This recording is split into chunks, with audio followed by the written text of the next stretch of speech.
Assalamu alaikum to Miss Aimi. My name is Nik Alyaa Diana with the matrix number 213228, and today for my video presentation, the problem statement is racism towards foreigners in South Korea. So what is racism?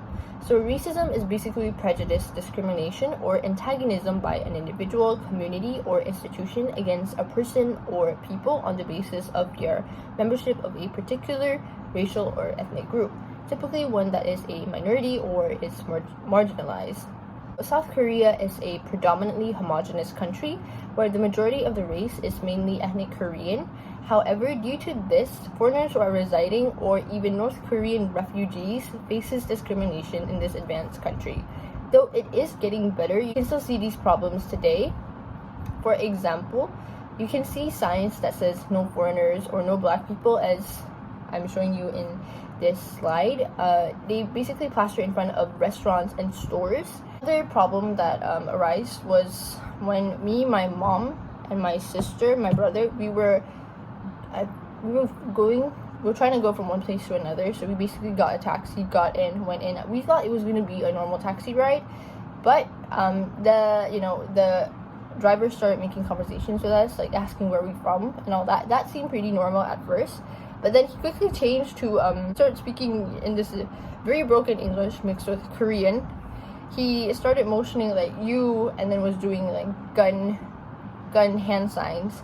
And you know what that means. Basically, he's asking whether we're a terrorist or not. And obviously my mom, she got pretty mad about it, and she was basically explaining, no, we're not terrorists. And she was talking about how we just have bad portrayal on media and how that not every single Muslim is a terrorist. So now for the cause of the problems. The first one being a lack of exposure to other cultures and countries due to Korea being a homogeneous society. Especially Koreans who have never traveled abroad are more used to seeing their own kind, thus making them unsure what is the right way to approach or react to foreigners, thus making them say certain remarks or actions that might be inappropriate, as well as they might be afraid of foreigners, as humans are instinctively afraid of what is different from them. The second cause of problem is bad representation of different races and religions in Korean media. So relating with the above cause, Korean media tends to portray wrong or misinformed stereotyping, as they don't really have anyone to educate them about it.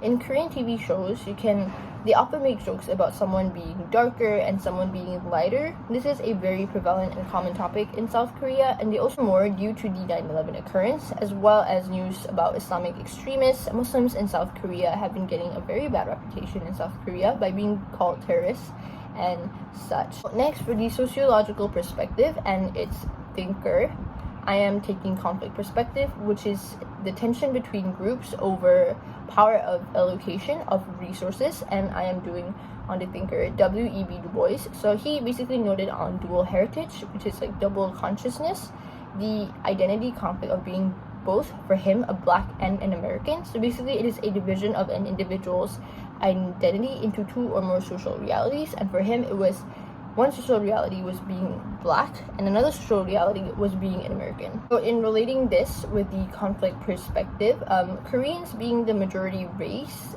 causes others to be more subservient to them, and they tend to prioritize their own race and ignore foreigners. And due to foreigners not being of the same culture, the fear they might have misunderstandings and they might not agree on certain things that we do. And for me personally, being a Malaysian in a foreign country like South Korea, I had to juggle between fitting in a Korean society that I was unfamiliar with.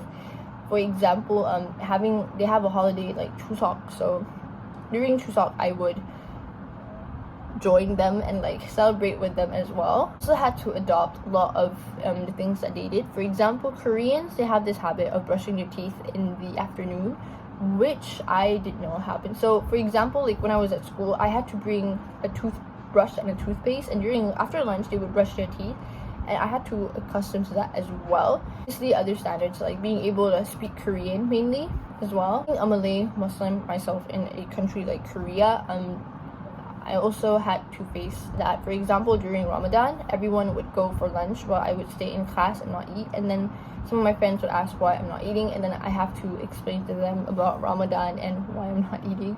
And they would ask if I'm not hungry, and I would say I am hungry, but this is a way for me to empathize and sympathize with the needy and the poor. Being fitting in a society that you are unfamiliar with, you know that no matter how friendly and kind Koreans are, there will always be that barrier that you cannot really pass because you're not Korean, so you might not get certain things that they do. There's certain jokes that maybe only Koreans can get, and Koreans, they would preferably tend to stick more with their people.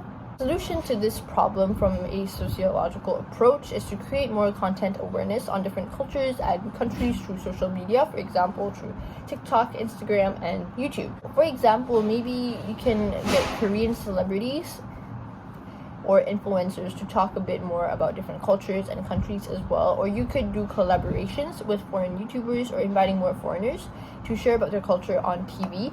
So as an example, I did manage to find this one Korean reality TV show called 비정성회담 or Non-Summit. It's basically a TV show led by a trio of Korean celebrities, as well as a multinational panel of men engaged in mostly lighthearted debates about issues affect Korea and beyond, and they invite people from all over the world. And in one of their episodes, a Malaysian man was invited called Muhammad Khalid, who is a 29-year-old man who was born and raised in Kota Baru, Kelantan.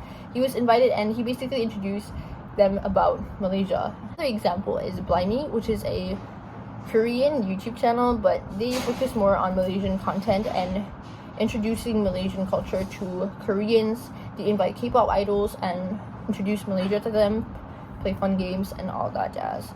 That is all for me. Thank you for watching and have a good day.